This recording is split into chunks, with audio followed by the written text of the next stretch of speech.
Hello civilians, आपका एक बार फिर से बहुत बहुत स्वागत है परफेक्ट इंस्टीट्यूट फॉर सिविलियंस की 10 क्विज क्वेश्चन की इस वीडियो में।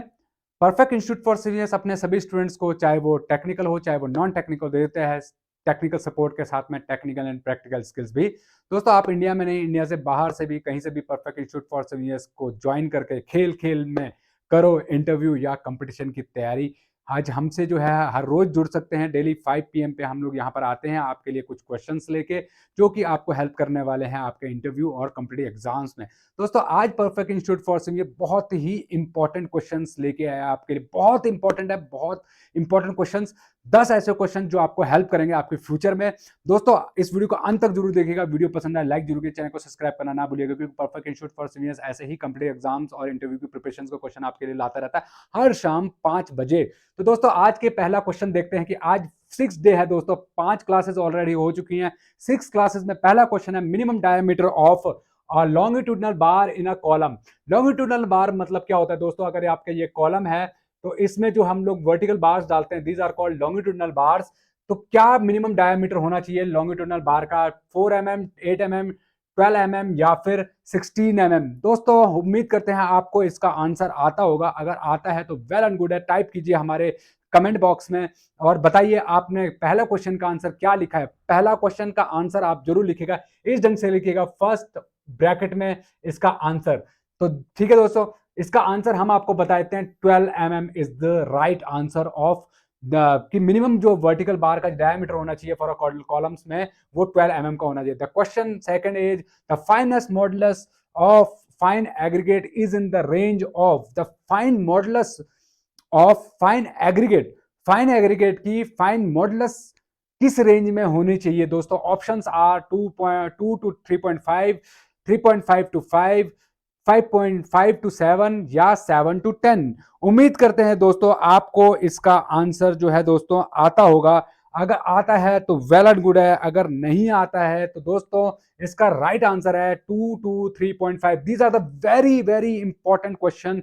दीज कैन बी दिस में आस्क यू इन इंटरव्यू और इन कॉम्पिटिटिव एग्जाम। तो दोस्तों, इंटरव्यू की तैयारी फ्री में करिए परफेक्ट इंस्टीट्यूट फॉर सिविलियंस के साथ में। नेक्स्ट क्वेश्चन के ऊपर चलते हैं। The load carrying capacity of a helical reinforced column as compared to that tired of column is about what? 5% less, 10% less, next question 5% more, और लास्ट ऑप्शन इज 20% मोर। आपको सोचना है दोस्तों, the load carrying capacity of helically reinforced column of compare columns as compare to that of tight column is about कितना? दोस्तों, नहीं पता है। Right answer is 5% more than जो है दोस्तों द हेलिकल जो कॉलम होता है उसमें रीइंफोर्समेंट होता है, अदर कॉलम के मुकाबले जो है 5% मोर डाला जाता है। Next question is which of the following RC retaining wall is suitable for height beyond 6 metre? अगर 6 मीटर से ऊपर की अगर आपकी रिटेनिंग वॉल की हाइट है तो उसमें आप किस टाइप की रिटेनिंग वॉल जो है प्रिफर करेंगे? Which one is suitable? L shape wall, T shape wall, confront counter front wall, और last is none of these. तो कौन सा ऑप्शन है दोस्तों? आप जरा सोचिए। एल शेप की वॉल प्रोवाइड करेंगे या टी शेप की वॉल प्रोवाइड करेंगे या काउंटर फोर्ट या फिर नन ऑफ दीज? क्वेश्चन सुन लीजिए दोस्तों। Which of the following RCC retaining wall is suitable for height beyond 6 metre? से अगर आपकी ज्यादा हाइट है रिटेनिंग वॉल की तो कौन सा option is the best? L shape, T shape, counter fort या फिर नन ऑफ दीज? क्या होता है काउंटर फोर्ट, ये जान लेते हैं। एल शेप, टी शेप तो आपने देखा होगा। This is called counter shape wall.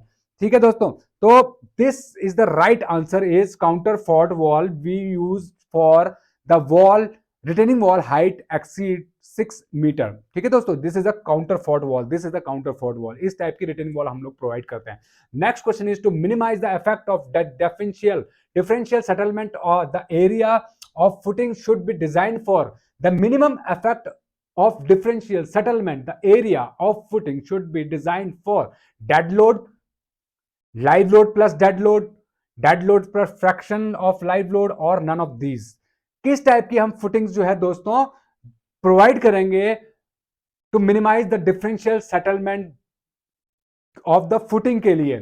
दोस्तों, सबसे जान लेते हैं इसमें आंसर क्या है दोस्तों? इसका answer is dead load of fraction of live load. Dead load of fraction of live load दोस्तों, dead load fraction of live load. ठीक है दोस्तों। Next question is tensile strength of concrete is nearly, tensile strength of concrete is nearly what? Tensile strength कितनी होनी चाहिए दोस्तों? एक concrete की कितना होना चाहिए दोस्तों? कंक्रीट की टेंसाइल स्ट्रेंथ को 5% ऑफ इस कंप्रेसिव स्ट्रेंथ, 10% ऑफ इस कंप्रेसिव स्ट्रेंथ, 30% ऑफ इस कंप्रेसिव स्ट्रेंथ एंड 60% ऑफ इस कंप्रेसिव स्ट्रेंथ कितनी होनी चाहिए दोस्तों? दोस्तों इस क्वेश्चन का आंसर आप सोचिए, 5% होनी चाहिए, 10% होनी चाहिए कंप्रेसिव स्ट्रेंथ का, या 30% ऑफ इस कंप्रेसिव स्ट्रेंथ, या 60% ऑफ इस कंप्रेसिव स्ट्रेंथ कितनी होनी चाहिए दोस्तों? जरा दिमाग पे जोर डालिए। आपने पढ़ा हुआ है दोस्तों, आपने पढ़ा हुआ है। उससे पहले बात कर लेते हैं दोस्तों, डेड लोड क्या होता है? ये अगर आपका बिल्डिंग है दोस्तों, लाइव लोड क्या होता है दोस्तों? जो कि लाइव मतलब जो अभी है और कुछ देर में चला जाएगा। Human being is the live load. अगर मैं यहां पर अभी खड़ा हूं अपने फ्लोर के ऊपर, कुछ देर में मैं यहां से चला जाऊंगा, that is movable, that is live load. Dead load क्या होता है? जो परमानेंट ऑब्जेक्ट हम लोग रखते हैं, जैसे ये आप पैनल देख रहे हैं, ये डेड लोड है। यहां पर आप देख रहे हैं, यहां पर अगर टेबल्स है, फैन वगैरह जो भी है, जो परमानेंट स्ट्रक्चर होते हैं किसी भी फ्लोर के ऊपर या वॉल के ऊपर, these are called dead load. तो डेड लोड जो है दोस्तों, ये हमारे डेड लोड होते हैं। लाइव लोड मींस मूवेबल जो लोड होता है, that is called live load. ठीक है दोस्तों। फ्रैक्शंस ऑफ लाइव लोड, यहां पर कहना है कि dead load plus fraction of live load. Fraction मतलब कुछ part of the live load जो है हम लोग कंसीडर कर रहे हैं, तो minimise the differential settlement of the area footing should be design for. ठीक है दोस्तों, इसके लिए हम लोग dead load plus fraction of live load का यूज करते हैं। नेक्स्ट क्वेश्चन था tensile strength of concrete is nearly what? 5% of compressive strength, 10% of compressive strength, 30% of compressive strength, 60% of compressive strength. The right answer is 5% of his compressive strength. ठीक है दोस्तों, 5% of his compressive strength जो है वो लिया जाता है। ठीक है। कल अगर चैन से सोना है दोस्तों तो आज जाग जाइए, बिकॉज घर बैठे सीखने का मौका परफेक्ट इंस्टीट्यूट फॉर सीनियर्स आपको दे रहा है दोस्तों। Perfect institute for senior various live online interacting and interesting classes के माध्यम से आपको घर बैठे अपनी स्टडी के साथ, अपनी जॉब के साथ सीखने का मौका दे रहा है सिविल इंजीनियरिंग स्किल्स को, वो भी दुनिया की सबसे कम कोर्स फीस के अंदर।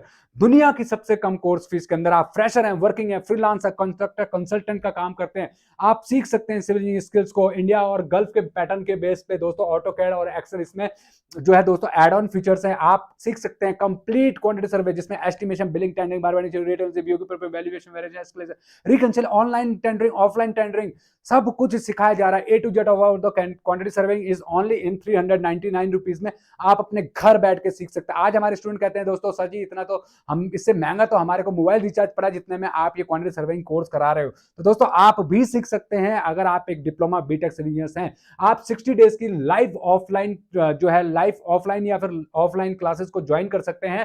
Quantity serving, estimation, billing, tendering सिखाया जाता है। बिल्डिंग की नहीं, interior fit out, electrical, HVAC, plumbing, fire fighting, retrofitting और भी बहुत कुछ एड ऑन फीचर्स इसमें हैं, वो हम आपको ज्वाइनिंग के बाद बताते हैं। ऑटोकैड और एक्सेल सिखाया जाता है। लैंड सर्वे में, auto level, total structure, quantity survey में, सॉफ्टवेयर में दोस्तों एपीकोड, प्लान और रीबार सिखाया जाता है। क्यूएक्यूसी के lab test, planning software, designing software, technical, geotechnical सिखाया जाता है और इंटरनेशनल लेवल का जॉब असिस्टेंस भी दिया जाता है आपको। अगर ये कोर्स आप करते हैं 60 डेज का दोस्तों, दैट कोर्स फीस इज 999 रुपए, ऑफलाइन में 9,999 रुपए। इस कोर्स का ड्यूरेशन 30 डेज की लाइव ऑफलाइन ऑनलाइन क्लासेस होती हैं। ऑफलाइन क्लास में आपको हम सिखा रहे हैं दोस्तों ऑटो लेवल, टोटल स्टेशन मात्र 4,999 रुपए में। इस कोर्स को आप जो है दोस्तों central government authorise training certificate के साथ भी कर सकते हैं। और ये तीनों के तीनों कोर्स जो है दोस्तों आप एनएसडीसी सॉरी आप जो है आईएसओ ट्रेनिंग सर्टिफिकेट के साथ में या central government authorise training certificate के साथ में कर सकते हैं। तो दोस्तों next question for today is for RCC slab the slab should be, slab value क्या होनी चाहिए आरसीसी स्लैब के लिए? 125 टू 50, 100 टू 125, 750 टू 150 या 150 टू 200 mm। कितना होना चाहिए दोस्तों फॉर यहां पर जो है दोस्तों, आई थिंक यहां पर मिस्टेक हो रखा है, यहां पर 150 mm होना चाहिए था।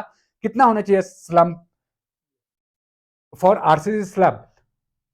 स्लैब के लिए दोस्तों यहां पर जो है दोस्तों right answer is this one. Next question के ऊपर पढ़ते हैं। Water cement ratio in concrete is not influenced by the method of. Water cement ratio जो है दोस्तों कंक्रीट के अंदर किससे इन्फ्लुएंस नहीं होता है? किस मेथड से? बैचिंग मेथड से, मिक्सिंग, प्रोपोर्शनिंग या प्लेसिंग? सोचिए दोस्तों, आपने पढ़ा होगा कंक्रीट टेक्नोलॉजी के अंदर अपने डिप्लोमा और बीटेक लेवल पे, water cement ratio in concrete is not influenced by the method of what? The right answer is placing. Placing method से कभी भी दोस्तों आपका कंक्रीट जो है इन्फ्लुएंस नहीं होता है। The next question for today is दोस्तों, the partial safety factor for steel as पर IS 456 1978 is 1:1.15, 1.125, 1.5 and 1.175. Which is the partial safety factor for steel?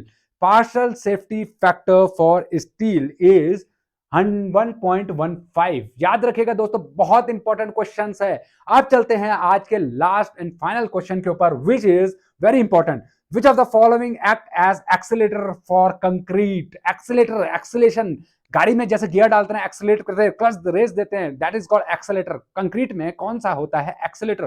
Potassium chloride, calcium chloride, lime या फिर copper sulphate? Which one is the accelerator in cement concrete? Which one is the accelerator of in concrete? Which one is the accelerator in concrete? Calcium chloride, potassium, lime या copper sulfate? The right answer is calcium chloride is the right answer which we used as a accelerator in concrete. Calcium chloride. तो दोस्तों उम्मीद करते हैं ये video आपको पसंद आया होगा। अगर वीडियो पसंद आया हो तो चैनल को लाइक जरूर कीजिएगा, इस वीडियो को लाइक जरूर कीजिएगा, चैनल को सब्सक्राइब करना ना भूलिएगा, क्योंकि perfect institute for civil engineers दे रहा है अपने स्टूडेंट्स को फ्री में घर बैठे सिविल इंजीनियरिंग की स्किल्स को सीखने का मौका। और आज है 1 नवंबर, आज है हिस्ट्री चेंज करने वाला दिन, क्योंकि आज से perfect institute for civil engineers के लाइव क्लासेस की नए जो 399 रुपए का हमारा क्वांटिटी सर्वे कोर्स है वो स्टार्ट होने जा रहा है। तो दोस्तों अगर आपने जो है अब तक रजिस्ट्रेशन नहीं कराया तो आज ही नीचे दिए नंबर पर कॉन्टैक्ट कीजिए, रजिस्ट्रेशन कीजिए और अपना क्लास आज रात 9 बजे से स्टार्ट कीजिए perfect institute for civil engineers की live online interacting and interesting classes में। Have a good day. जय हिंद, जय भारत। Thank you.